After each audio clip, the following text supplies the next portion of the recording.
വിവിധ ആവശ്യങ്ങൾ ഉന്നയിച്ച് senior citizen service council Kasaragod ജില്ലാ കമ്മിറ്റി നേതൃത്വത്തിൽ കാഞ്ഞങ്ങാട് മിനി സിവിൽ സ്റ്റേഷന് മുന്നിൽ ധർണ നടത്തി.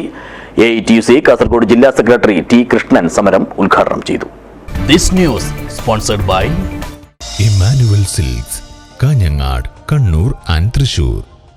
ക്ഷേമ പെൻഷൻ കുടിശ്ശിക നൽകുക, ക്ഷേമ പെൻഷൻ അവകാശമായി പ്രഖ്യാപിക്കാൻ നിയമനിർമ്മാണം നടത്തുക, നിർത്തലാക്കിയ റെയിൽവേ യാത്രാക്കൂലി ഇളവ് പുനഃസ്ഥാപിക്കുക, സാർവത്രിക വയോജന പെൻഷൻ പ്രഖ്യാപിക്കുക, KSRTC പെൻഷൻ മുടങ്ങാതെ നൽകുക തുടങ്ങിയ ആവശ്യങ്ങൾ ഉന്നയിച്ചാണ് senior citizen service council Kasaragod ജില്ലാ കമ്മിറ്റി നേതൃത്വത്തിൽ കാഞ്ഞങ്ങാട് മിനി സിവിൽ സ്റ്റേഷന് മുന്നിൽ വയോജന ധർണ സംഘടിപ്പിച്ചത്. AITUC കാസർഗോഡ് ജില്ലാ സെക്രട്ടറി T. കൃഷ്ണൻ സമരം ഉദ്ഘാടനം ചെയ്തു. 14 കേന്ദ്രങ്ങൾ ഇതുപോലെ സമരം നടക്കുമ്പോൾ ഈ സമരത്തിന്റെ പ്രഖ്യാപനം കണ്ടിട്ടായിരിക്കാം ഇതിലെ കേരളത്തിന്റെ സർക്കാരിന്റെ മന്ത്രിസഭാ യോഗം ചേർന്ന് വയോജന കമ്മീഷൻ രൂപീകരിച്ചിരിക്കുകയാണ്. സാധാരണമായ കാര്യമാണ്. നമ്മൾ നിരന്തരമായി നടത്തുന്ന സമരത്തിന്റെ പ്രഖ്യാപനത്തിന്റെ ഫലമായിട്ട് ചില ചലനങ്ങൾ ഉണ്ടായിട്ടുണ്ട് എന്നാണ് മനസ്സിലാക്കാൻ വേണ്ടി കഴിയുന്നത്.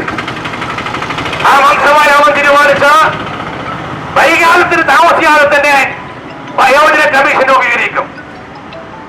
60 വയസ്സിന് മേലെയുള്ള സ്ഥിരം അംഗങ്ങൾ കമ്മിറ്റിയാണ് രൂപീകരിക്കാൻ തീരുമാനിച്ചിട്ടുള്ളത്. ചടങ്ങിൽ കൗൺസിൽ ജില്ലാ പ്രസിഡന്റ് ബാലൻ ഒളിയക്കൽ അധ്യക്ഷനായി.